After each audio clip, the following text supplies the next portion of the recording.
নমস্কার বন্ধুরা, কেমন আছেন আপনারা সবাই? আশা করি খুব ভালো আছেন। আমার নতুন আরেকটি ভিডিওতে আপনাদের অনেক অনেক স্বাগত।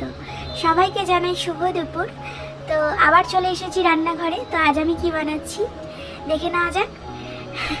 আজ আমি বানাচ্ছি এগ কারি, তবে একটু অন্য ধরনের।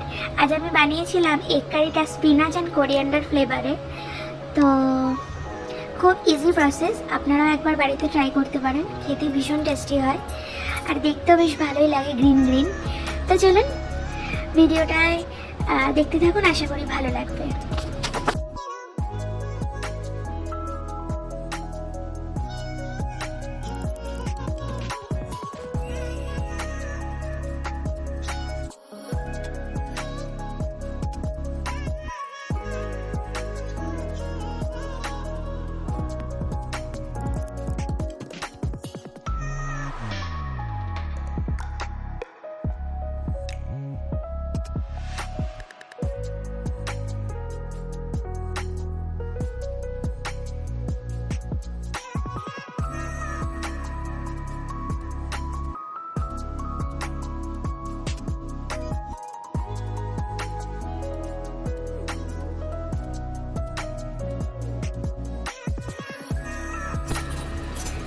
অ্যাকচুয়ালি এই রেসিপিটার মেন হচ্ছে মশলা।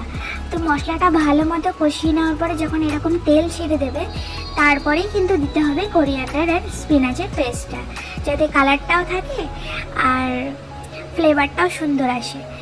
তো চলুন দেখতে থাকুন, আশা করি ভালো লাগবে। আমি এরপরে দিয়ে দিয়েছিলাম এর মধ্যে আলু। তো আলু নেওয়ার সময় আমি ক্লিপটা নিতে পারিনি, তাই এখন বলে দিলাম। দিয়ে আলুটা দেওয়ার পরেও আমি অল্প কিছুক্ষণ কষিয়েছিলাম। তো দেখতে পাচ্ছেন উপর থেকে কি সুন্দর মশলারও তেল ছেড়ে দিয়েছে। তো এরপরে আমি দিয়ে দিয়েছিলাম জল। এবার ঝোলটা কিছুক্ষণ ফুটে যাওয়ার পরে আমি দিয়ে দিচ্ছি ডিম। তো বন্ধুরা, ভিডিওটা কেমন লাগলো অবশ্যই কমেন্টসে জানাবেন। যদি ভালো লাগে অবশ্যই অবশ্যই অবশ্যই লাইক কমেন্ট শেয়ার করবেন। আর হ্যাঁ, যারা ফেসবুক থেকে দেখছেন তারা অবশ্যই ফলো করে পাশে থাকবেন। আর যে বন্ধুরা আমার ইউটিউব থেকে দেখছেন ভিডিওটা, অবশ্যই চ্যানেলটা সাবস্ক্রাইব করে বেল আইকনে প্রেস করে আমার পাশে থাকবেন। দেখা হবে নতুন কোনো ভিডিওতে। ততক্ষণের জন্য সবাই ভালো থাকবেন, সুস্থ থাকবেন। টাটা।